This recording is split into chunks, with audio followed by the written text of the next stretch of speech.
لم نهلك الأولين ثم نتبعهم الآخرين. That was the first question. The first group of questions together.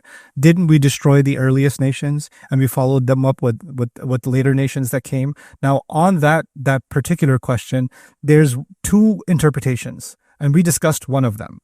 One of those interpretations was this is referring to nations that got destroyed when prophets came.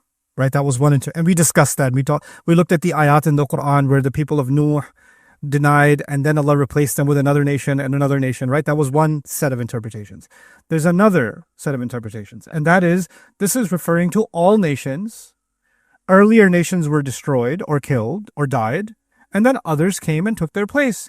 They were ancient empires. Even today, there are ruins of different empires, and later on, other people come and take their place, right? So this has been going on throughout history. Right? So this is something that is found as a living phenomenon, and anybody who studies history knows this. Now, to understand that a little bit better, I'm going to kind of summarize a formula that Ibn Khaldun had. And I think his idea has a lot of merit. He basically looks at human civilization and divides it. I'm going to use my own words to describe Ibn Khaldun. So if you read Ibn Khaldun, you'll find the smart version. I'm going to give you the dumb version. Okay, so the dumb version is you basically have city people and you have village people. Okay, it's people that live in the farm and the village and the mountains, etc. It's that life. And then there's people that live in cities. Okay, and the people that live in villages or in the desert, you know, the tribe life, those people have a very strong sense of connection to their neighbors, to their family. They have a very strong connection to their history, their family tree. My grandfather was this, his grandfather was this, his grandfather was this. They're very proud of their heritage.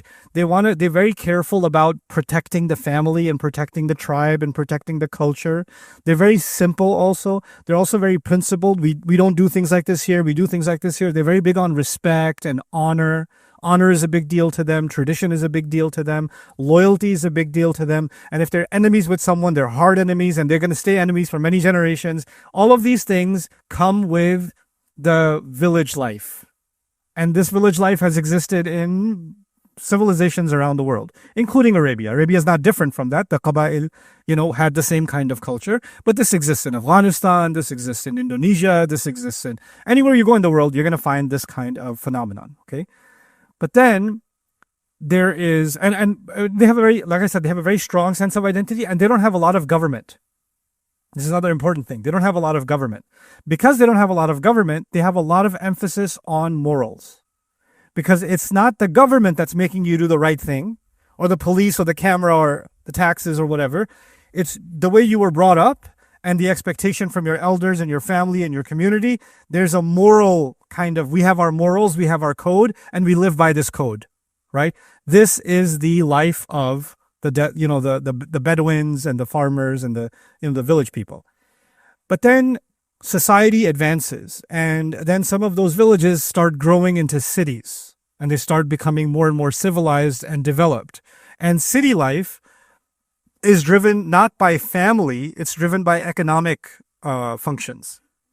So you don't inherit the family business. The son wants to go and become a carpenter, and the other one wants to go and learn poetry, and the other one wants to become an artist, and the other one wants to become an architect or whatever else, right? So now you are moving to the city for economic reasons.